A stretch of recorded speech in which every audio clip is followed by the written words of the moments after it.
The devil never cries. Ong, the strongest human warrior on the verge of death, has inexplicably traveled 60 years into the past with a double-edged sword of the strongest demon power hidden inside him. The only way to escape the fate of the past is to evolve. Ong, don't let yourself be a slave to your limits. Break free and become a demon that reigns. Reincarnator. Abyss, an alternate reality created by a bored god, plucks humans from Earth and sets them against monsters and each other in a sick gladiator game. Hanshu Kang, one of the last 4 survivors, is sent back in time 20 years as the last hope for humanity. He teams up with long-lost school friends and enemies to relearn skills and arm himself with the knowledge to break the game once and for all. Childhood friend of the Zenith, Gu Yangchen, who betrayed the Orthodox sects, became a demonic human under the heavenly demon. Living as a demonic human, he led a life filled with regret. He committed countless evils not of his own accord, but under the orders of the heavenly demon. In the Great Orthodox Demon War, thanks to Wei Xiao, who cut down the heavenly demon that made even the 3 supremes of the Orthodox forces kneel, Gu Yangchen was taken prisoner by the Orthodox forces and suffered for his sins. With whatever morals he had left in him, he died giving Wei Xiao information about the demon cult due to a bind the heavenly demon had placed on him. Then, for some reason, Gu Yangchen regressed to when he had first met with Xiao. Realizing the regression was not a dream, Gu Yangchen decided to live a quiet life. However, bad ties from his previous life began to draw near, one by one.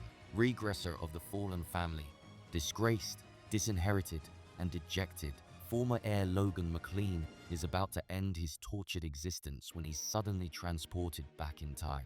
Determined to restore the house of McLean to its former glory, he plans to rewrite history using his knowledge of the future and an extraordinary team of misfits, unsung heroes, and magic users.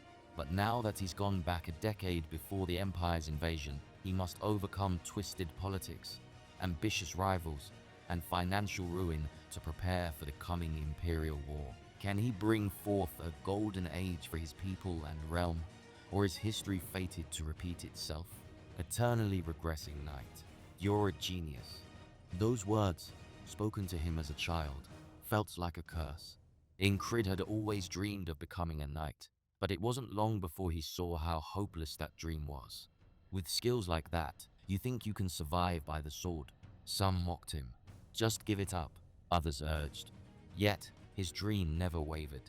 He pushed himself to the limit, sleeping less, running more, training harder. But one day, he was killed, a sword piercing his neck. And then, Inred opened his eyes to the same morning once more. Chronicles of the Demon Faction.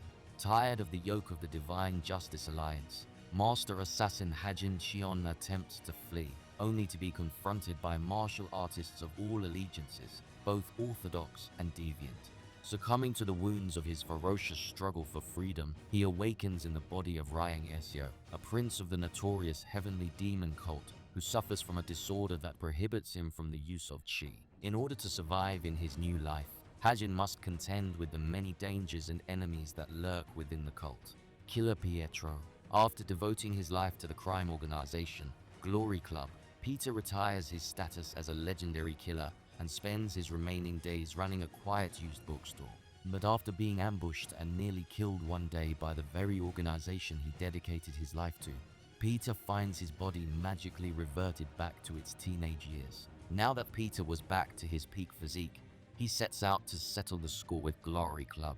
Absolute regression.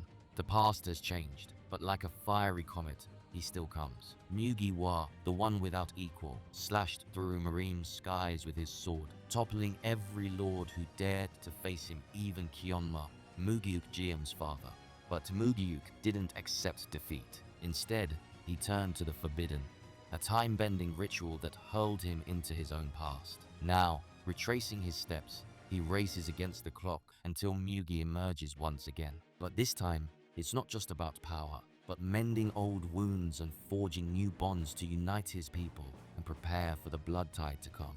Reborn as the enemy prince, I could hear the hum of life in my ears. It was hard to breathe. I raised my gaze and stared into the distance. However, my blurred vision could not see anything. The light began to fade. That was my last memory. When I opened my eyes once again, it was 10 years before that last memory took place. And of all the things I could have become, it was from the enemy country that drove Secretia to ruin. I became Kairos' third Prince Kalian. Ban was the proud crown prince of Secretia who fought and died in the war against Kairos. But he woke up 10 years into the past as the timid third prince of Kairos, Kalian. The reincarnated assassin is a genius swordsman. The infamous leader of the assassins known as the Shadows, Raun, had lived his entire life as a dog on a leash. However, through a twist of fate, he obtained a new life as the grandson of Glenn Zeekart, the destructive king of the north. He prepares to use the ring of fire he still possesses as an infant to begin cultivating when he's diagnosed with the curse of frost. With the odds stacked against him, will he be able to finally stand on his own feet and live life by his own will? To become the strongest swordsman on the continent, I will slay anyone standing in my way of revenge, even if it is a god.